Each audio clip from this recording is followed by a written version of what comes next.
भोजपुरी के power star Pawan Singh और BJP के नेता उपेंद्र कुशवाहा पर जमकर बरसे रितेश पांडे। रितेश पांडे भोजपुरी के कलाकार हैं और फिलहाल में जन सुराज पार्टी ज्वाइन किए हैं, यानी जन सुराज का नेता भी हैं। रितेश पांडे ने पवन सिंह को जमकर लथारा।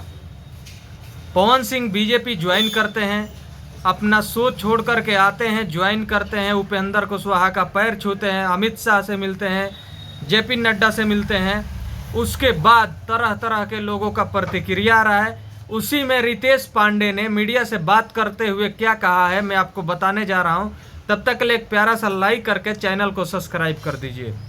रितेश पांडे ने कहा कि 2024 के लोकसभा चुनाव में जब भारतीय जनता पार्टी ने और उपेंद्र कुशवाहा ने जब लात मार करके बाहर निकाल दिया था, और वहीं पार्टी से जब टिकट दे करके छीन लिया गया था, तब वहीं पावर स्टार पवन सिंह कहाँ थे।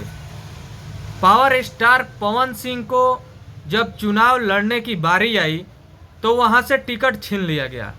उसके बाद रितेश पांडे ने यह भी कहा कि पवन सिंह ने जब चुनाव लड़ा निर्दलीय, तो 2,75,000 लोग जो वोट दिए, उनके दिल के ऊपर क्या बीत रही होगी जिन्होंने पवन सिंह पे विश्वास जताया।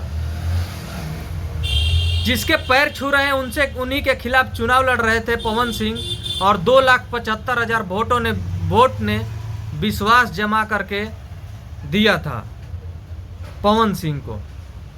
तो जरा सोचिए उनके दिल पर क्या बीत रही होगी।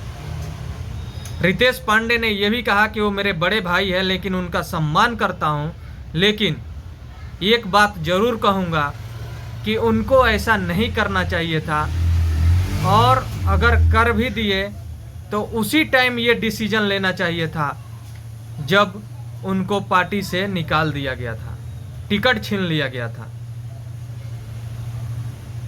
इसको बोलते हैं थूक करके चाटना।